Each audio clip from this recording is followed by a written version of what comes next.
Mike Barry of M&S, thank you so much for having me to interview you for the book. And I'd love you to start by telling my readers and listeners more about what you've done here and what you do. Sure. So Mike, I'm a little long in the tooth now, the old man of the industry. Chemist by degree, consultant in my 20s and early 30s. Joined M&S in 2000, and my story is a salutary one in the sense that I was recruited by the then Chief Financial Officer, CFO, Alison Reed, who didn't have any mandate to do social and environmental work. She was the CFO, but she had a personal passion. She believed that M&S needed to be better than it was in 2000. Competitors were getting ahead of us. We were getting campaigned against a lot. M&S wasn't delivering what its customers would expect of it. But nobody at the top of the business was taking ownership of it. So great leadership on her behalf. She stepped into that vacuum, said, we've got to do something, recruited me in to help Roland Hill, my good colleague who's still with the team out there, to try and put things right. And we joined what was then a wider community team. So there's 8 people doing charity and 2 doing sustainability. Now, 16 years on, it's the other way around now. It's 8 doing sustainability, 2 doing charity. But Alison was great, very supportive. She recognised that change needed to happen, but realistically, I had no boss for 4 years. It was sink or swim on your own. And what I found across the business were a lot of good people who cared passionately about environmental and social leadership, but had no leadership from on high to bring them all together. It was less than the sum of the parts. So my job was to bring together this band of brothers and sisters who wanted to work together to make M&S a greener, cleaner organisation. We did that. We became competent. We won Business in the Community's most responsible company in Britain 2004-2006, which was nice. And then Sir Stuart Rose was sort of blown into our life in 2004 in a very heated takeover battle with Philly Green at the time. And Stuart was very clear, having spent many of his formative years at M&S, that M&S stood for leadership in the space.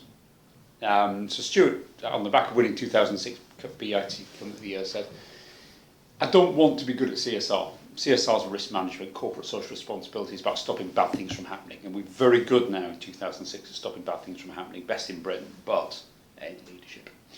He just read Al Gore's Inconvenient Truth, and Stuart was really wanted us to push the whole discussion on. So he gave us 3 months to sort it out. And from those sort of 3 months of very hard work came Plan A, because there was no Plan B for the one Plan A we've got. Now, Plan A, now with hindsight, is different for 4 reasons from the old world of CSR. First reason is trying to tackle all the issues. So CSR was very much about cherry picking. Extreme risk, child labour in factories, don't allow that. Fair trade chocolate, that's a great story, we'll have some of that. Not everything was picked up. What Plan A is always trying to do is be comprehensive. 100 commitments. We're not trying to be a world leader on every single one of them, otherwise madness. But we are trying to be a leader on a number of them, at least good top quartile performers and all the rest. So M&S now has consistently just got on with managing all the issues for the last 10 years. The second thing that makes Plan A different from CSR is the value chain. The science of all this says that the true impact of a retailer is not the things that we own, shops and lorries and the like, warehouses. It's supply chains, thousands of factories, tens of thousands of farms, tens of thousands of raw material sources, 2 million people in the supply chain. And the other direction, 32 million people buying 3 billion products from us each year, using them, disposing of them, depackaging them. That's the impact. So Plan A seeks to engage our customer, and it seeks to engage our suppliers as well. And we can talk a little later about how we've done that. The third thing that makes Plan A different is there's a business case. So CSR always had a rough business case, reputational. No news is good news, and a bit of fair trade publicity, that's fantastic. But what we sought to do with Plan A is to have a much more systemic business case. So last year we saved £180 million from being a leaner business, less waste, less packaging, less water, etc. High levels of trust in the M&S brand, at a time when trust is at a premium anywhere, generally in the Western world. Very high levels of purpose and engagement amongst our people, very passionate about working for the business. Ever more resilient operations and supply chains to deal with more climatic extremes and social extremes that we see. So we've built a systemic business case. It's not perfect, and again we'll pick up on that a little later, but there is a business case that CSR didn't have. And the fourth and final thing that made Plan A different from CSR was engagement. And CSR was metaphorically run by 100 people with a clipboard checking that M&S didn't do wrong. Check the factories, check the farms, check the products, check the stores. They did a really good job of it. But it was 100 people with a clipboard and everybody else was getting on with selling stuff to the consumer. What we're trying to do with Plan A, and again, very much more still to do than has been done, is to get 83,000 colleagues to own sustainability as part of their job. You're in marketing, you're in logistics, you run shops, you run websites, you buy things, you sell things. Do it in the more sustainable way. It's better for the planet and people, of course. It's also better for you and the business. It'll make your business area leaner, more motivated, connect better with the customer. Why wouldn't you want to do it?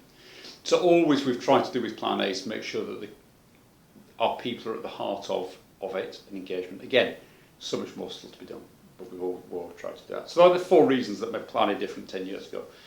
In the 10 years since we launched Plan A, January the 15th, 2007, so it's nearly 10 years old, which is quite an achievement. We've delivered 175 commitments. We've saved the business over £500 million to reinvest back into the organisation. We've made a real difference. We've won 230 awards. But to be very clear, Marks and Spencer is at best 20% sustainable. Now, there's no science behind the number. That's just my finger in the air. But I would say that for one thing we've done, we've got 4 more things to do. So that's very humbling. Now, as we sit here at the end of 2016, let's be very clear. The reason that we've only done 20%, there are 3 fundamental challenges now leading in on any business, not just M&S, but any business. One is an environmental crisis, which say there literally aren't enough efficiency. If we all consume as we do in the West today, 1 billion of us, the Americans, the Japanese, the Europeans, the Australians, we face a situation where we're moving to a world of 4 billion middle-class consumers, India, China, Argentina, Chile, etc., rightfully have access to what we take for granted in the West. But how do you satisfy that need of the limited resources of the planet we've got? It's a fairly well-rehearsed debate in our circles. I think in the rest of the world that people are still to wake up to it, but the sense that you need to become a low-carbon, circular, restorative business is fairly well accepted. The second challenge, though, is still much more complex, which is social sustainability. What is the social legitimacy of business in society? And I would characterise it very simply as, how can you demonstrate as a business that you put more back into society than you take out? You take out profit. You put back in good jobs, good products, strengthened high streets, you support education. At the moment, it feels very fragmented and very fractured. So if you look at the questions that reign in on business at the moment, to do with privacy and transparency, to do with jobs, to do with pension funds, to do with human rights in supply chains, very few businesses can coherently talk to you yet in the way that you can environmentally say low carbon, restorative, circular. What is the equivalent of social sustainability? Now, it's probably something around a business that's committed to well-being, equality and fairness, inclusive growth, some words around that. But right now, post-Brexit, post-Trump, that's the biggest burning platform for business, partly because it is very visceral, it's very real, it's very political, people understand it, and where the environment is a little bit distant. But also because we don't have, as sustainable business community, an easy answer in the way that we do environmentally. And then there's a third challenge, which is often forgotten in our world, which is economic, which is saying, as much as we all desire a more sustainable planet and society, people and planet, there are a whole raft of new technologies entering the marketplace now that are disrupting it. So you've got artificial intelligence, you've got robots, you've got nanotechnology, biotechnology, driverless cars, electric vehicles, they're all coming out of the lab at the same time. Now, all of these technologies can make the world that we live in very much more sustainable. Fantastic. Or they can make the world very much less sustainable. So again, if a robot replaces every human being's job, well, we're going to be in a very different place as a society. So there is a technology economic revolution happening now that we can decide to use for good or for bad. It's up to us. So we've got to find a way of satisfying shareholder need, because that shareholder need pays our pensions in the future, a lot of it, but also doing it in a way that is economically sustainable. We can keep doing it in the future. We don't just have this wonderful explosion of new technologies, new business models, and then we fall flat on our face. So, cut long story short, M&S is 20% sustainable. Those 3 great pressures, environmental, social, economic, leading us. And then just to finish the introduction, I mean, to me, there are 5 steps to becoming a sustainable business that M&S is going through. The first step that we started in 2007 was to systemically reduce your negative footprint. Less energy, less waste, less water, better wood, better fish, better cotton. We're doing that still now, we're still doing it in 10 years' time. And it was a continuation of the old world of CSR, just done on a bigger scale with more completeness and more authority. The second phase is business integration, going back to this point about getting everybody in the organisation to want to do it. So that's ensuring that we have a target now that every M&S product has to have a Plan A story to tell by 2020, Plan A attributes as we call it. So 3 billion items by 2020. Our customers need to put every product they put in their basket has to have a good social environmental story to tell. That ensures that every commercial category at M&S and every person at M&S has to take part in Plan A. You can't just say we've got an organic fair trade range over there, we've ticked the box, now everybody else we're selling chickens and turkeys and everything else. Everybody's involved. And the business case resides in there. You cannot systemically integrate this into a business without a business case that gets people excited and wanting to do more of it because it makes business sense. The third part of it is very much where we are now, which is engaging 32 million customers and 83,000 colleagues more emotionally in what we do. And I would say that right now customers have very high levels of trust in Marks & Spencer, but it's a little bit distant. Ask customers, why do you trust M&S? And it's a little bit hazy. They struggle to put a finger on specific things that we do. They just sense we're a good egg and we do all these good things. And we need to deepen and enrichen that engagement and give people things to do. And we launched something called Spark Something Good now with our customers and our stores, all these stores that you see on the walls, to ensure that every M&S store is locally putting back usefully into its community. It's volunteering, it's donating surplus food, it's taking unemployed people on and giving them a chance to get a job, etc. But every M&S store is socially useful as opposed to this distant corporation being socially useful. It's taken this big theory right down into people's lives. The fourth phase of the journey is to start to create partnerships to scale. So a lot of that CSR work that became the Plan A footprint reduction, you can only take so far as a business on your own before it becomes uneconomic in the marketplace. So better fridges, better factories, better farms. M&S could quixotically go out there now and make itself perfect, but the cost would be astronomical and would be out of business. We need Walmart and Tesco's and Sainsbury's and Waitrose and Unilever and Tesco and Coke and Pepsi and everybody else to be doing this at the same rate as us. I might desire to be 10-15% ahead of them all in terms of my pace, my scaling out. But unless Walmart, 25 times bigger than M&S, is demanding cleaner, greener fridges, I'll always struggle to carry the cost on my own of cleaner, greener fridges. So we've done a lot in the last couple of years to work with people like the Consumer Goods Forum that brings the world's food and drink companies together to scale sustainability. The work with ISU on cotton to bring all the world's clothing retailers together to scale sustainable cotton. To do it on your own is impossible. So one measure of being a responsible citizen or business in the future is being willing not just to participate in these coalitions for change, but lead them. So, of course, anybody can sit on the sidelines and let somebody else do the work. If you're to be a truly leading citizen, M&S, you have to be at the cutting edge of creating these coalitions. And the final bit of it all is a recognition, the elephant in the room is consumption. And we will not become a sustainable economy, society and business within it, unless we have very different business models. So, in 5-10 years' time, we might not sell you food products, we might sell you food well-being. We might not sell you physical clothing, we might rent it to you, return it to us, we use it again and again and again. We might not sell you gas electricity, we do through M&S Energy at the moment, we sell you a low-carbon home. So the shift from product to service will come, we have to be at the forefront and cutting edge of that as well. So that's the journey, that's the narrative arc of Plan A over the last 10 years, where we've come from, where we've got to. And let's just finish off the introduction, 20% done, it's quite humbling. That's amazing, Mike. Thank you so much. There's so many questions I want to ask you, but the first that springs to mind is whether you could just describe one example of where M&S is already making a kind of path-breaking difference, whether it's on the cotton, as you mentioned, or food waste, or just one of your many stories. So I would draw attention to 2 or 3 stories. One is what we've done with the Consumer Goods Forum, where Marks & Spencer chairs, along with Unilever, bringing all the world's food and drink companies together, all the biggest. Pepsi's, Coke's, Walmart's, Tesco's, Nestle's, Unilever's, Marks & Spencer, Sainsbury's. Big competitors traditionally, these sort of pairs of companies, not great reasons why we want to work together. All of us have recognised that we need to collaborate to create a sustainable society and economy. And, it's tough chairing that room, because you've got 30 or 40 really big, proud companies in there, all of want still to be seen as the leader in their sector, but all also want to collaborate. And so to chair it along with my good friend Jeff Seabright at Unilever is a real privilege, but a real stretch as well. So that, to me, is a real statement of intent from this small little retailer on this wet little island in the Northeast Atlantic, who's punching above its weight about building this coalition. This is on zero deforestation, supply chains. So zero deforestation, half food waste, shift to low carbon refrigeration, eradicate modern day slavery in supply chains. So those 4 big issues working together. And that's tough and that's demanding. It takes quite a bit of time.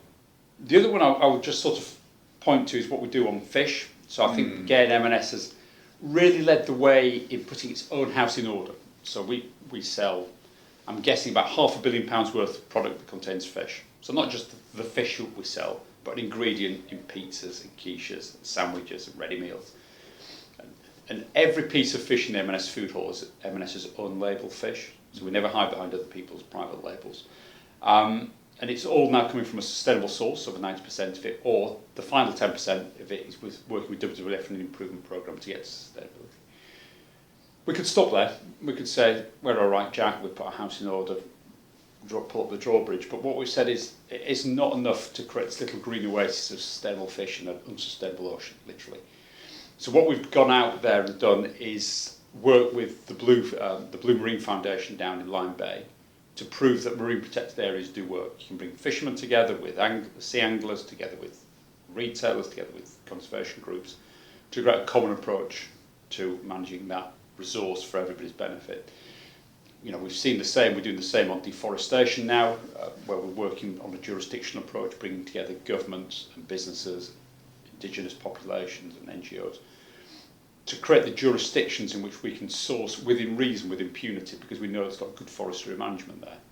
So rather than me having to micromanage every fishing boat, every forest supply chain, which drives you mad in the end, you've got the reassurance that jurisdiction overall is well managed, and you've helped create that. It hasn't happened by accident. You've actively gone out and pursued it.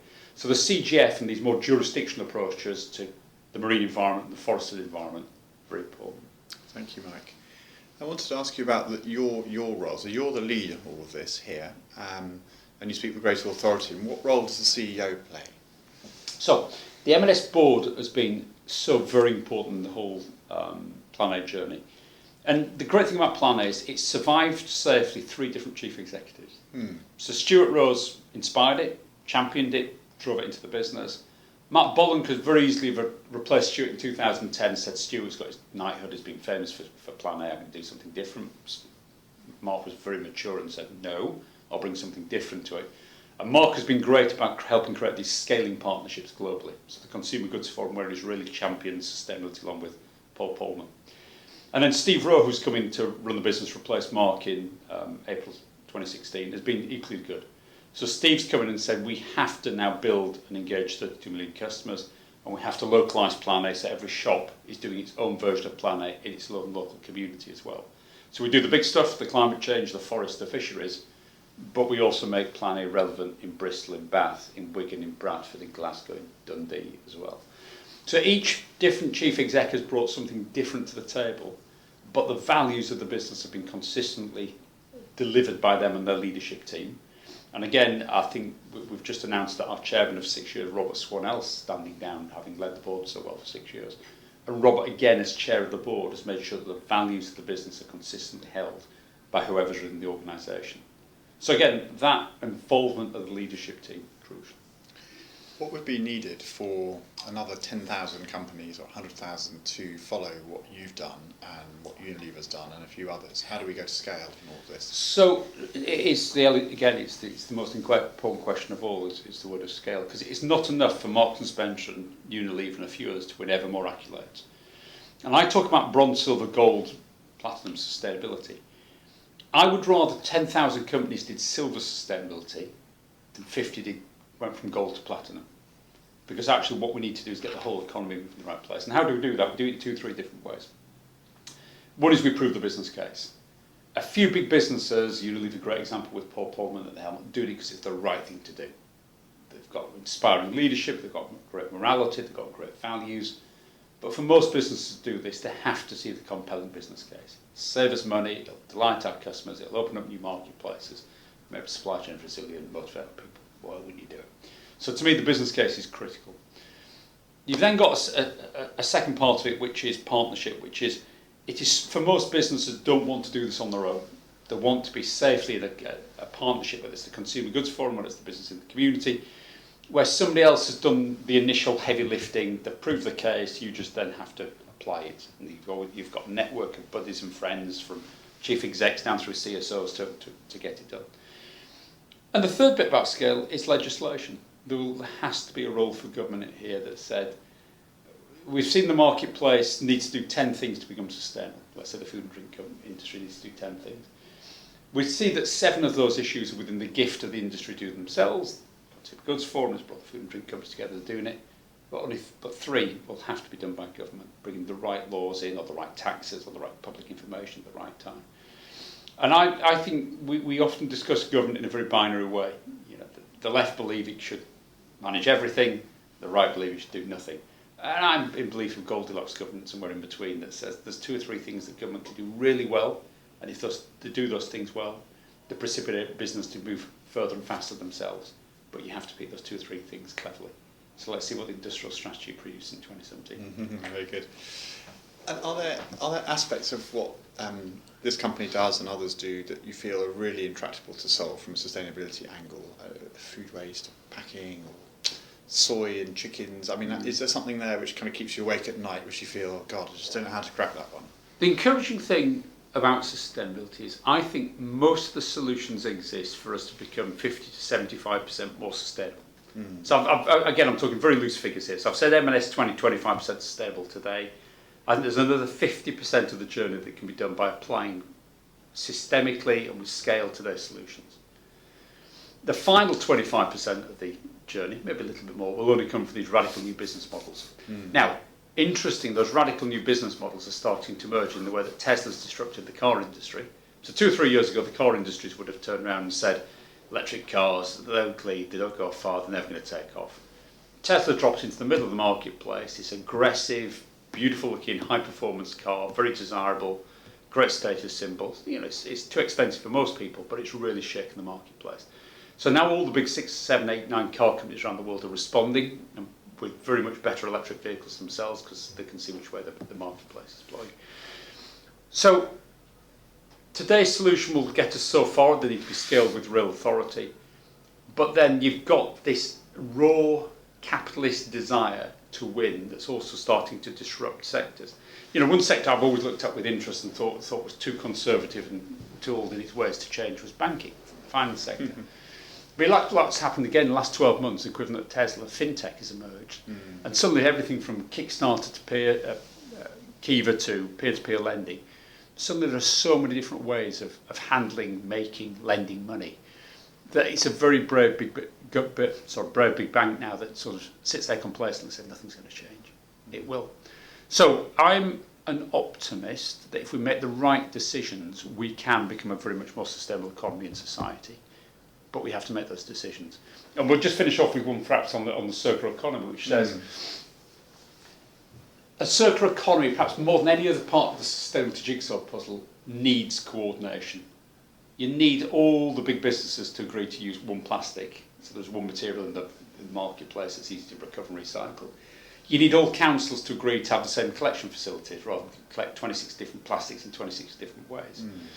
You need 2 or 3 common approaches to logistics that recognises that one woman's waste over here is another man's raw material over here.